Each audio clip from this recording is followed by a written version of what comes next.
বাংলা সরকার অবৈধ মাদ্রাসার বিরুদ্ধে 18 জনের কমিটি গঠন করেছে, যারা এই মাদ্রাসাগুলির রিপোর্ট রাজ্য সরকারকে জমা দেবে। এই প্রসঙ্গে মালদা মডেল মাদ্রাসা স্কুলের শিক্ষক ডক্টর মুজফ্ফর আহমেদ বলেন, প্রথমে এই সরকারকে ধন্যবাদ জানাই এ বিষয়ে পদক্ষেপ নেওয়ার জন্য। বাংলার 3 ধরনের মাদ্রাসা রয়েছে, একটি সরকারি আন্ডারটেকিং সরকার, আরেকটি খারিজি। 640টি মাদ্রাসা বাংলা সরকার মাদ্রাসা বোর্ডের অধীনে রয়েছে। ওয়েস্ট বেঙ্গল সেকেন্ডারি এডুকেশনের সাথে মাদ্রাসা বোর্ড এডুকেশন সমান্তরাল রয়েছে। মাদ্রাসাতে আরবি পড়ানো হয়, তবে সেটা বাধ্যতামূলক নয়। কিন্তু খারিজি মাদ্রাসায় ওয়েস্ট বেঙ্গল মাদ্রাসা বোর্ডের নিয়ম অনুসারে পড়াশোনা হয় না। এই মাদ্রাসাগুলিতে শিক্ষার ব্যবস্থা সরকারি আওতায় নেই। এই মাদ্রাসাগুলোর ক্ষেত্রে পশ্চিমবঙ্গ সরকারের টিম যাচাই করবে, তাতে মুসলিম শিক্ষা ব্যবস্থার পরিবর্তন ঘটবে। আমরা বিজেপি সরকারের এই ভাবনাকে ধন্যবাদ জানাই। অন্যদিকে মালদা উত্তরের সাংসদ খগেন মুর্মু বলেন, এটা খুব প্রয়োজন ছিল। এই সমস্ত খারিজি মাদ্রাসা যেখানে চলছে, সেই মাদ্রাসাগুলো কি হচ্ছে, এই জায়গাগুলোতে পড়াশোনা হচ্ছে না অন্য কিছু হচ্ছে। যখন মমতা ব্যানার্জি মুখ্যমন্ত্রী ছিলেন সেই সময় কি হচ্ছিল আমরা দেখেছি। মাদ্রাসাতে লাভ জিহাদ তৈরি হচ্ছে, ওখান থেকে আতঙ্কবাদী তৈরি হচ্ছে। বাংলাদেশ থেকে আসা অনুপ্রবেশকারীরা ওখান থেকে কেমন করে আক্রমণ করা যায় সেই সব শিক্ষা দেওয়া হচ্ছে। তাই জন্য এই সমস্ত তদন্ত করা হচ্ছে। আজকে এই জন্য কমিটি তৈরি করা হয়েছে। এই কমিটি সব জায়গায় কাজ করবে। যেসব জায়গায় শিক্ষার জন্য মাদ্রাসা চলছে সেগুলো থাকবে। অন্য জায়গায় দুষ্কর্মকারী শিক্ষা দেওয়ার জন্য কোনো মাদ্রাসা থাকা উচিত নয়।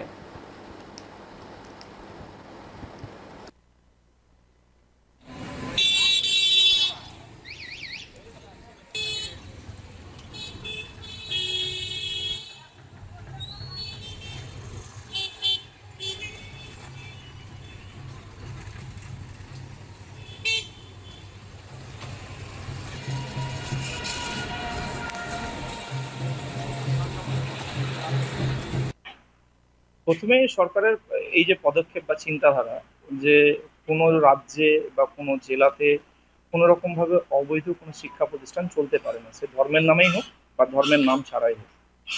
শুভেন্দু সরকারকে ধন্যবাদ জানাচ্ছি এবং আগামী দিনে আশা করছি তার এই চিন্তাধারা থেকে মাদ্রাসা শিক্ষা ব্যবস্থা আরো দ্রুত গতিতে এগিয়ে যাবে।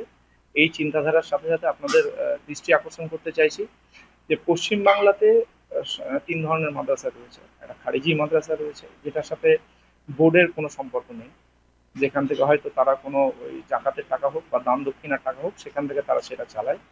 সেখানে ইসলামিক শিক্ষাটা প্রদান করা হয়, অর্থাৎ কোরআন শিক্ষাটা সেখানে বা হাদিস শিক্ষাটা দেওয়া হয়। আর একটা হচ্ছে আনএডেড মাদ্রাসা, যেটা আগে ছিল না। 2010-এর মাদ্রাসা বোর্ডের একটা অ্যামেন্ডমেন্ট হয়েছিল। সেই অ্যামেন্ডমেন্টে আনএডেড মাদ্রাসার কথা বলা হয়েছিল। আপনারা জানেন পুরাতন সরকার আমলে প্রায় 601টার মতো আনএডেড মাদ্রাসা রিকগনিশন পেয়েছে।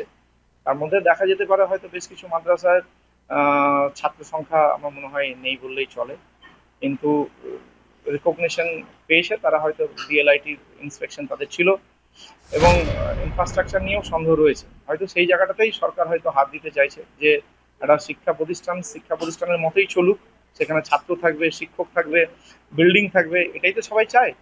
তো সেই জায়গাটাতেই হয়তো তারা দেখতে চাইছে। আর এডের মাদ্রাসার ক্ষেত্রে বলি আমি যে এটা 1994-এর যেটা West Bengal board of Madrasa act, সেই অ্যাক্ট অনুসারেই চলছে এবং সেটা আগে স্কুল মানে মাদ্রাসা বোর্ড ছিল, but directorate of school education থেকে সব বিষয়গুলো দেখা হতো।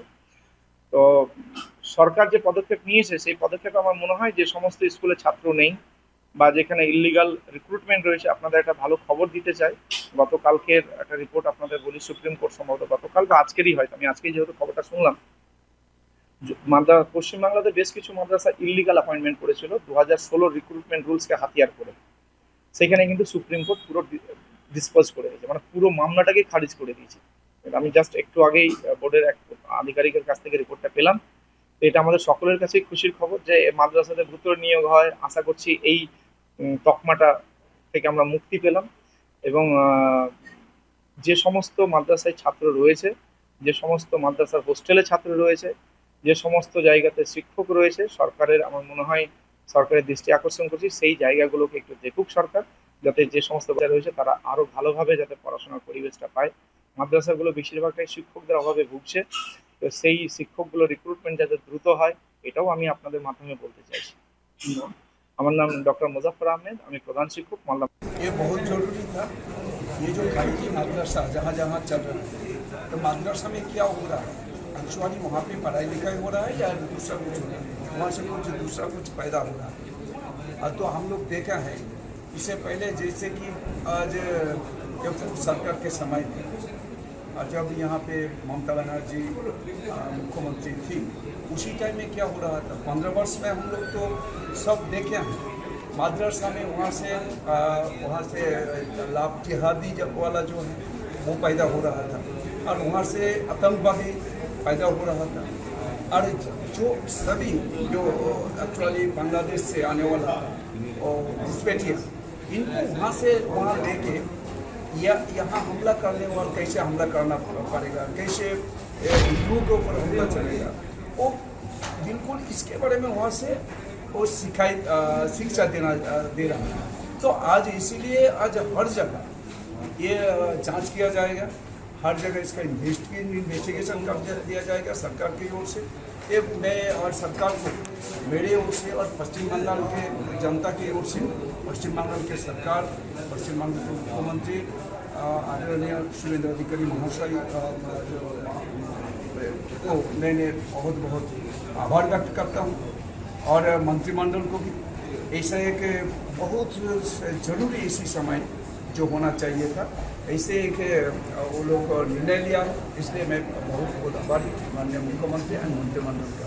आज ये जांच होगा और इसका इसलिए कमेटी बना हुआ, वो कमेटी काम करेगा, वो कमेटी हर जगह देखेंगे पढ़ाई लिखाई जहाँ पे ठीक से हो रहा है, शिक्षा के लिए जहाँ पे वो मदरसा चल रहा है वो तो रहेगा, लेकिन जहाँ ऐसे कोई दुष्कर्म करने के लिए किसी को शिक्षा देने वाला कोई मदरसा रहेगा तो नहीं होना चाहिए, नहीं रहना चाहिए, उसको हटा देना चाहिए, उसको बंद कर देना। ये बहुत जरूरी था।